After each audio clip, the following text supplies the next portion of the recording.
El sol matutino se filtraba a través de las ventanas polvorientas del pequeño taller de electrónicos en las afueras de Medellín. Carlos Mendoza, de 35 años, ajustaba cuidadosamente los componentes de una radio antigua mientras el aroma del café recién hecho llenaba el aire. Sus manos, curtidas por años de trabajo minucioso, se movían con la precisión de un cirujano entre cables y circuitos. Nadie en el vecindario sabría jamás que este hombre tranquilo, que reparaba radios por las mañanas y ayudaba a los niños con sus tareas por las tardes, había sido entrenado en comunicaciones militares durante su servicio en el ejército. La vida de Carlos había tomado un rumbo pacífico después de dejar el servicio militar hace 10 años. Su esposa María trabajaba como enfermera en el hospital local, y sus 2 hijos, Ana de 12 años y Miguel de 8, llenaban su hogar de risas y travesuras. El taller de radios no solo era su sustento, sino su refugio, un lugar donde podía perder horas enteras entre frecuencias y ondas sonoras, recordando los días cuando su voz coordinaba operaciones críticas a través del éter. Sin embargo, la tranquilidad de Medellín estaba siendo perturbada por la presencia creciente de grupos armados que habían comenzado a infiltrarse en los barrios periféricos. Los narcotraficantes, aprovechando la geografía montañosa y la pobreza de ciertas zonas, habían establecido rutas de tráfico que afectaban directamente a la comunidad donde Carlos había decidido construir su nueva vida. Las familias vivían con miedo constante, los comercios cerraban temprano, y los niños ya no jugaban libremente en las calles. Una tarde de marzo, mientras Carlos reparaba una radio de transistores para doña Elena, la anciana del barrio, escuchó conversaciones entrecortadas a través del dispositivo. Al principio pensó que se trataba de interferencias normales, pero su oído entrenado detectó patrones familiares. Eran códigos militares, pero no del Ejército Nacional. Los narcotraficantes estaban utilizando frecuencias de radio para coordinar sus operaciones, creyendo que nadie en el vecindario tendría el conocimiento técnico para interceptar o comprender sus comunicaciones. Esa noche, Carlos no pudo dormir. Mientras María y los niños descansaban, él permaneció despierto en su taller, modificando silenciosamente una radio de onda corta. Sus conocimientos militares le permitían no solo escuchar las transmisiones enemigas, sino también comprender la estructura de sus operaciones. Cada frecuencia que sintonizaba revelaba más detalles sobre los movimientos de los traficantes, sus rutas de suministro, y más perturbador aún, sus planes para expandir su control sobre el barrio. La primera vez que Carlos interceptó una conversación sobre un cargamento de drogas que pasaría por la escuela de sus hijos, sintió que su sangre se helaba. Los criminales habían planeado utilizar el patio de la institución educativa como punto de transferencia durante el fin de semana, aprovechando que el lugar estaría vacío. La indignación se mezcló con su instinto protector, y por primera vez en una década, Carlos sintió el llamado del deber que había dejado atrás cuando colgó su uniforme militar. Con manos temblorosas pero determinadas, Carlos comenzó a documentar meticulosamente cada transmisión interceptada. Creó un sistema de códigos propios para registrar horarios, ubicaciones y personas involucradas. Su pequeño cuaderno se convirtió en un mapa detallado de las actividades criminales que amenazaban a su comunidad. Sabía que tenía información valiosa, pero también comprendía el peligro mortal que representaría si los narcotraficantes descubrían su actividad de espionaje electrónico. La tensión en el barrio aumentaba día a día. Los vecinos hablaban en susurros sobre desapariciones, extorsiones y amenazas. El miedo se había instalado como una sombra permanente sobre la comunidad que Carlos amaba. Cada mañana, cuando abría su taller y saludaba a los clientes que llegaban con sus radios averiadas, Carlos observaba discretamente las caras preocupadas de sus vecinos, sabiendo que poseía información que podría cambiar sus vidas para siempre. Una tarde, mientras reparaba una radio para el padre Miguel, el sacerdote de la parroquia local, Carlos tomó una decisión que cambiaría el curso de los acontecimientos. Con voz baja y calculada, le contó al religioso sobre sus descubrimientos, sabiendo que el padre tenía contactos con las autoridades locales. El sacerdote, inicialmente escéptico, quedó asombrado cuando Carlos le mostró el alcance y la precisión de la información que había recopilado durante semanas de vigilancia electrónica silenciosa. Esa noche, por primera vez en meses, Carlos durmió profundamente. Había dado el primer paso para convertirse en algo que jamás había imaginado. Un técnico de radio aparentemente ordinario que estaba a punto de convertirse en la pesadilla más grande de los enemigos de su comunidad. Su conocimiento técnico, combinado con su amor por su familia y su barrio, lo había puesto en un camino del cual no habría vuelta atrás. Al amanecer del día siguiente, Mientras preparaba su desayuno y observaba a sus hijos prepararse para ir a la escuela, Carlos sintió una mezcla de ansiedad y determinación. No sabía exactamente qué le depararía el futuro, pero estaba seguro de una cosa: no permitiría que los criminales destruyeran la paz de su hogar sin presentar batalla. Su guerra particular acababa de comenzar, y su campo de batalla sería invisible para todos excepto para aquellos que entendían el poder oculto de las ondas de radio que viajaban silenciosamente a través del aire de Medellín. El encuentro con el capitán Rodrigo Herrera del Comando de Policía Regional marcó un punto de inflexión en la vida de Carlos. El oficial, un hombre de mediana edad con cicatrices que hablaban de años de combate contra el narcotráfico, inicialmente mostró escepticismo cuando el padre Miguel le presentó al técnico de radios. Sin embargo, cuando Carlos desplegó sus cuadernos llenos de frecuencias, horarios y códigos interceptados, la expresión del capitán cambió radicalmente. La información era más detallada y precisa que cualquier cosa que hubieran obtenido a través de sus métodos convencionales de inteligencia. Durante las siguientes semanas, Carlos desarrolló una rutina clandestina que requería una precisión casi quirúrgica. Cada mañana continuaba atendiendo su taller con normalidad absoluta, reparando radios y charlando amigablemente con los vecinos. Pero cuando caía la tarde y María se ocupaba de supervisar las tareas escolares de los niños, Carlos descendía silenciosamente a un sótano improvisado que había construido debajo de su taller. Allí había instalado un sistema de comunicaciones que habría sido la envidia de cualquier base militar. Antenas direccionales ocultas entre las tejas del techo, equipos de radio modificados capaces de interceptar múltiples frecuencias simultáneamente, y un sistema de grabación que funcionaba las 24 horas del día. La complejidad de las operaciones criminales que Carlos comenzó a descubrir superaba todo lo que había imaginado inicialmente. Los narcotraficantes no solo transportaban droga, tenían una red de comunicaciones sofisticada que coordinaba secuestros, extorsiones, lavado de dinero y corrupción de funcionarios públicos. Sus transmisiones revelaban nombres de políticos locales que recibían sobornos, policías que proporcionaban información privilegiada, y jueces que modificaban sentencias a cambio de dinero. Carlos se dio cuenta de que había tropezado con una organización criminal que tenía tentáculos en todos los niveles del gobierno local. Una noche de abril, mientras monitoreaba las frecuencias habituales, Carlos interceptó una conversación que le heló la sangre. Los criminales habían identificado una filtración de información en su zona de operaciones y habían comenzado una investigación para encontrar al responsable.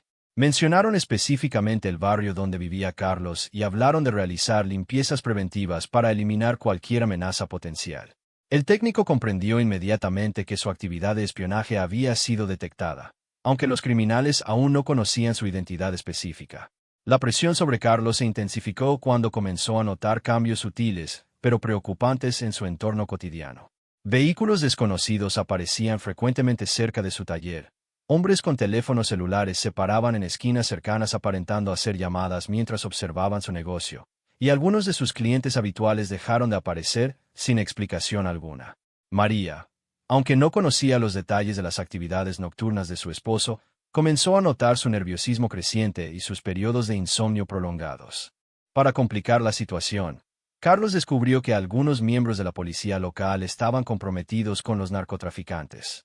Durante una de sus sesiones de monitoreo nocturno, interceptó una conversación donde un comandante de policía proporcionaba información sobre operativos planificados, permitiendo que los criminales evadieran las redadas.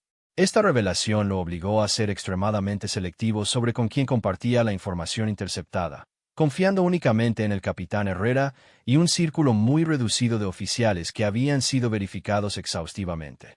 La primera operación exitosa basada en la inteligencia de Carlos ocurrió a finales de abril. Había interceptado detalles precisos sobre un cargamento de cocaína que sería transferido en un almacén abandonado en las afueras de la ciudad. La información incluía el horario exacto, el número de vehículos involucrados, las rutas de escape planificadas, y hasta los nombres en clave de los participantes. Cuando las fuerzas especiales ejecutaron la redada, encontraron exactamente lo que Carlos había reportado: 3 toneladas de cocaína pura, 8 vehículos, y 15 arrestos, incluyendo a 2 lugartenientes de alto rango de la organización criminal. El éxito de esta operación tuvo consecuencias inmediatas y peligrosas. Los narcotraficantes intensificaron su búsqueda del informante, llegando incluso a ofrecer recompensas significativas por información sobre la fuente de la filtración. Carlos sabía que cada día que continuara con su actividad de espionaje aumentaba exponencialmente el riesgo para su familia, pero también comprendía que la información que estaba proporcionando estaba salvando vidas y desmantelando gradualmente la red criminal que aterrorizaba su comunidad. Para proteger a su familia sin revelar sus actividades, Carlos implementó medidas de seguridad discretas pero efectivas. Estableció rutas alternativas para que María y los niños fueran al trabajo y la escuela. Instaló sistemas de alarmas silenciosos en su hogar, y desarrolló códigos de comunicación con su esposa para situaciones de emergencia. También comenzó a entrenar sutilmente a Ana y Miguel sobre procedimientos de seguridad básicos, presentándolos como juegos familiares para no asustarlos. Durante este periodo, Carlos también perfeccionó sus técnicas de interceptación y análisis. Desarrolló software casero para decodificar automáticamente ciertos patrones de comunicación. Creó bases de datos detalladas sobre los miembros de la organización criminal, y estableció perfiles psicológicos de los líderes basándose en sus patrones de comunicación. Su pequeño sótano se había convertido en un centro de inteligencia más sofisticado que muchas instalaciones gubernamentales oficiales.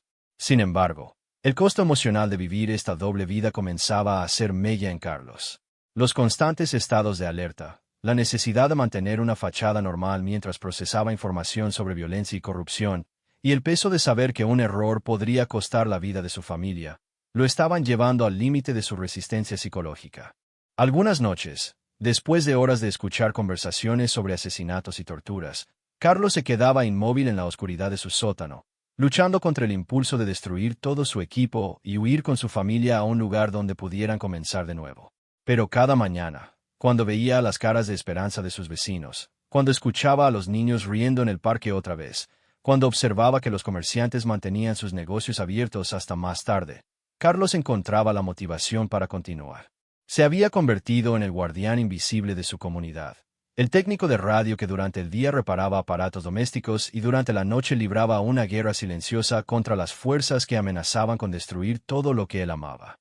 Su pesadilla personal se había convertido en la pesadilla de sus enemigos, y apenas estaba comenzando a darse cuenta del verdadero poder que había desatado desde su pequeño sótano lleno de radios y determinación inquebrantable. El momento que Carlos había temido llegó una lluviosa mañana de mayo cuando María descubrió accidentalmente la entrada al sótano oculto.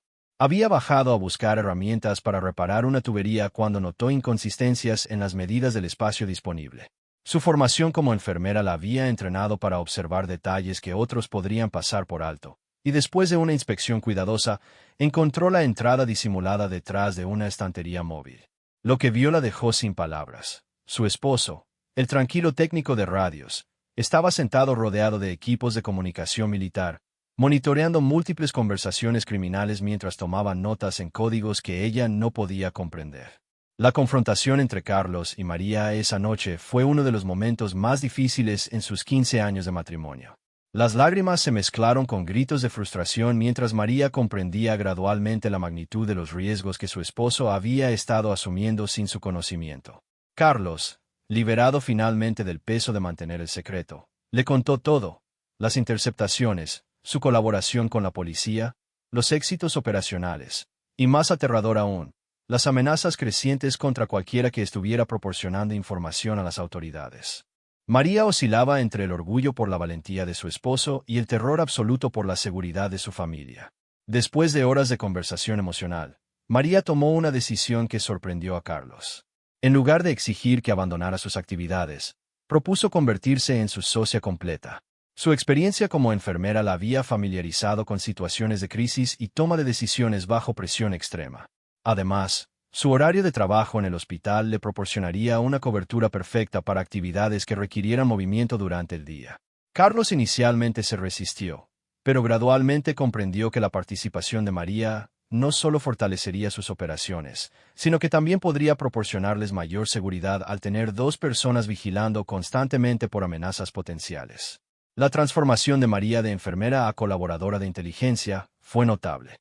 Utilizando su acceso al hospital, comenzó a recopilar información sobre víctimas de violencia relacionada con narcotráfico, identificando patrones que complementaban perfectamente los datos electrónicos que Carlos interceptaba. También estableció una red de contactos entre el personal médico que la mantenía informada sobre movimientos sospechosos en diferentes sectores de la ciudad. Su capacidad para mantener conversaciones aparentemente casuales mientras extraía información crucial demostró ser tan valiosa como las habilidades técnicas de Carlos. Juntos desarrollaron un sistema de comunicación doméstica que les permitía coordinar sus actividades sin despertar sospechas. Utilizaban códigos basados en actividades familiares normales. Los niños necesitan leche significaba que se había interceptado información urgente.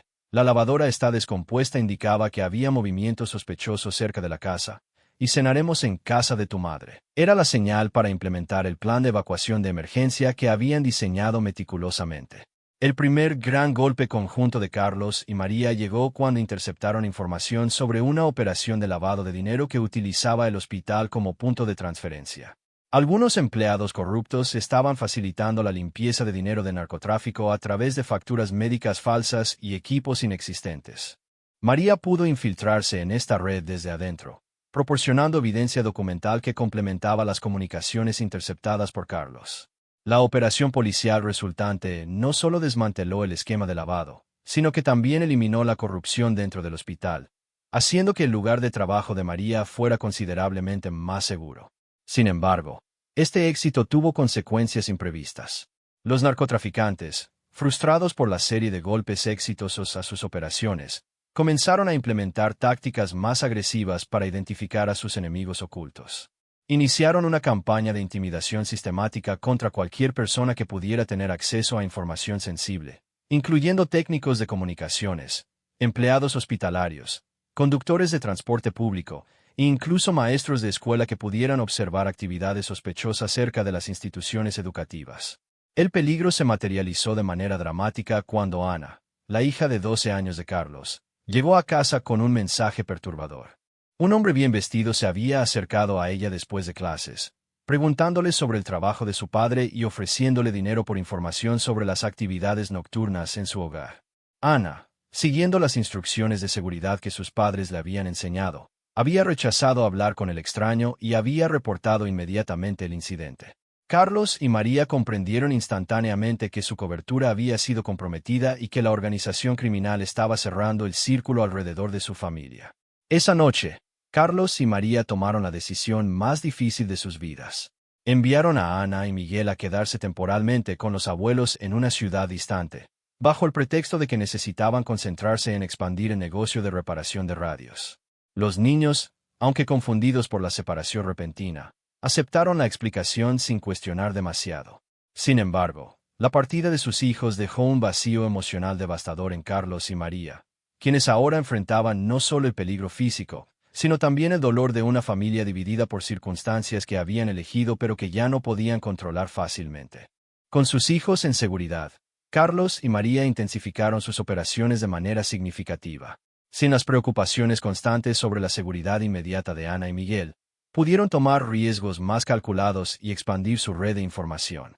Carlos mejoró sus sistemas de interceptación, agregando capacidades de triangulación que le permitían determinar las ubicaciones físicas de las transmisiones, mientras que María desarrolló contactos en servicios sociales y organizaciones comunitarias que le proporcionaban información sobre el impacto de las actividades criminales en la población civil.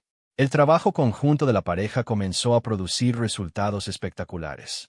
En un periodo de 3 meses, sus operaciones contribuyeron al desmantelamiento de 6 laboratorios de procesamiento de cocaína, la incautación de 25 vehículos utilizados para transporte de drogas, el arresto de 43 miembros de diferentes niveles de la organización criminal, y la recuperación de más de 50 millones de pesos en activos relacionados con narcotráfico. Cada éxito reducía gradualmente la presencia criminal en su comunidad, pero también aumentaba exponencialmente la determinación de los narcotraficantes por identificar y eliminar a la fuente de su información. La presión psicológica sobre Carlos y María alcanzó niveles extremos cuando comenzaron a recibir amenazas indirectas pero inequívocas. Flores marchitas aparecieron en la puerta de su taller, fotografías de sus hijos fueron deslizadas bajo su puerta durante la noche, y sus teléfonos comenzaron a recibir llamadas silenciosas a horas extrañas.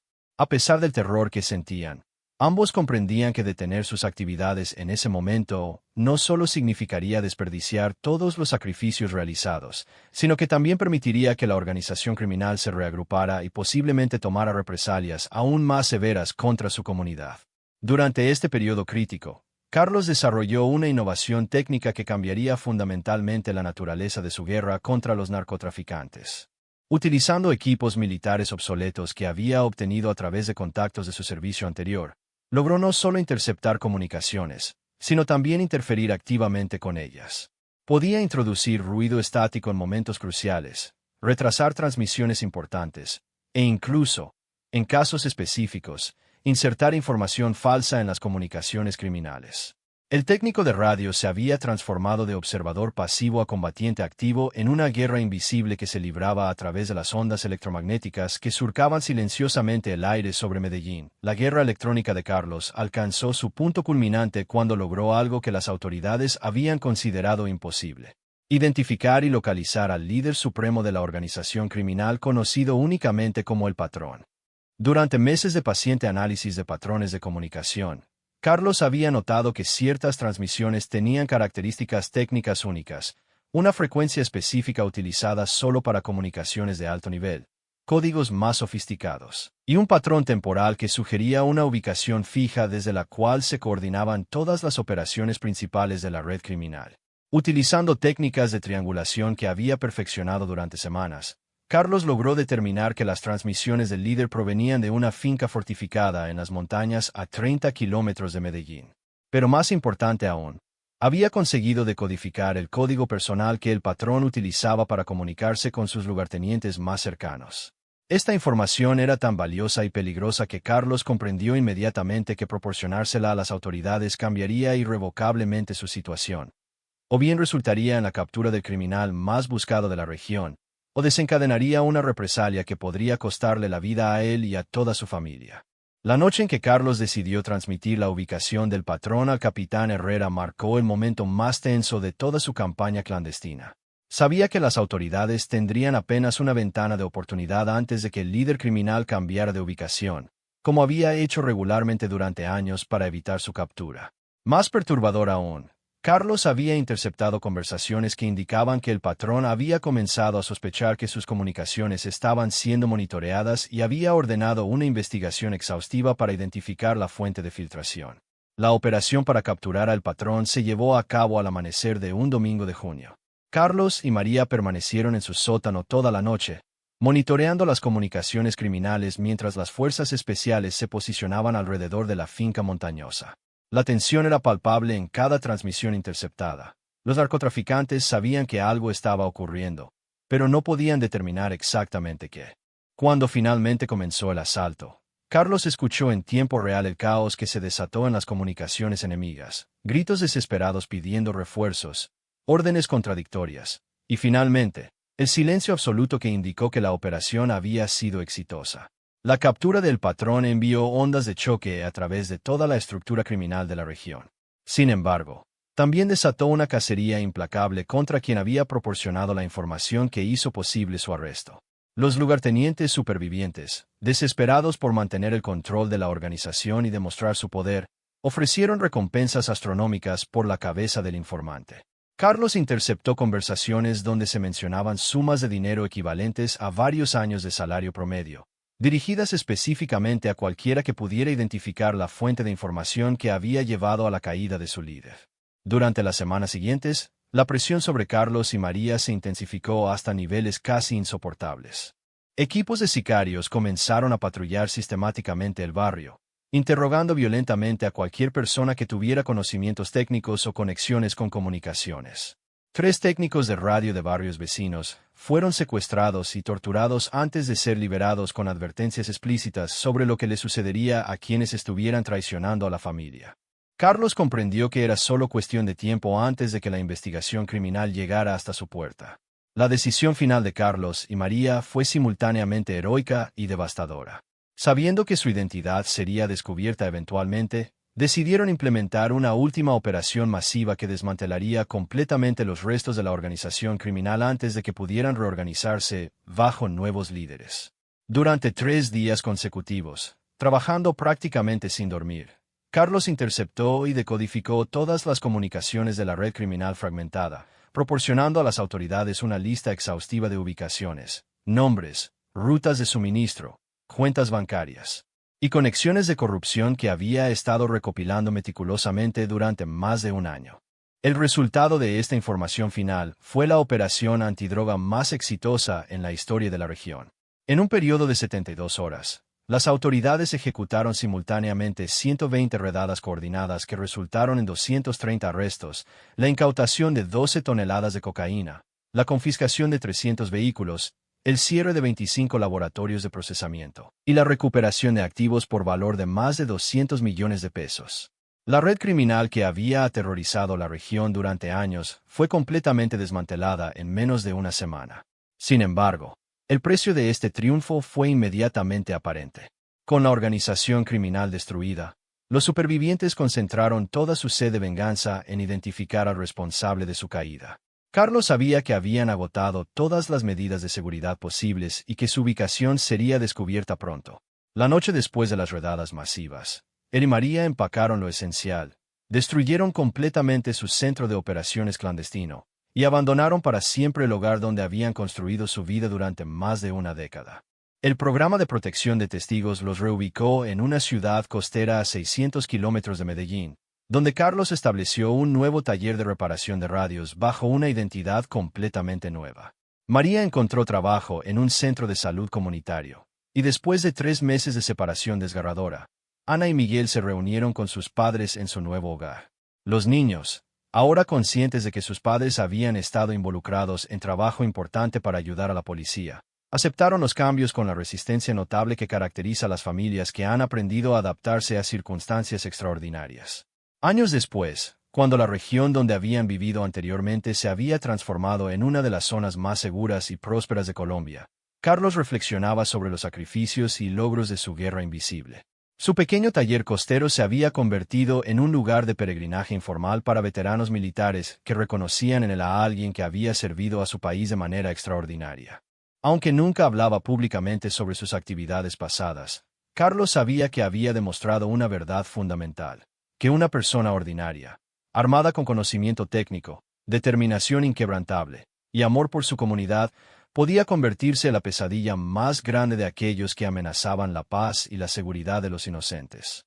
La historia del técnico de radio que se convirtió en el enemigo más temido de los narcotraficantes se transformó en una leyenda susurrada entre oficiales de policía y operadores de comunicaciones militares. No como un cuento de heroísmo inflado, sino como un recordatorio poderoso de que la tecnología, la inteligencia y la voluntad de actuar correctamente podían inclinar la balanza de la justicia incluso cuando las probabilidades parecían imposibles. Carlos había demostrado que la guerra contra el crimen organizado no siempre se libraba con armas y operaciones espectaculares, sino que podía ser ganada por un hombre tranquilo que comprendía el poder oculto de las ondas de radio y tenía el valor de utilizarlo para proteger lo que más amaba en el mundo.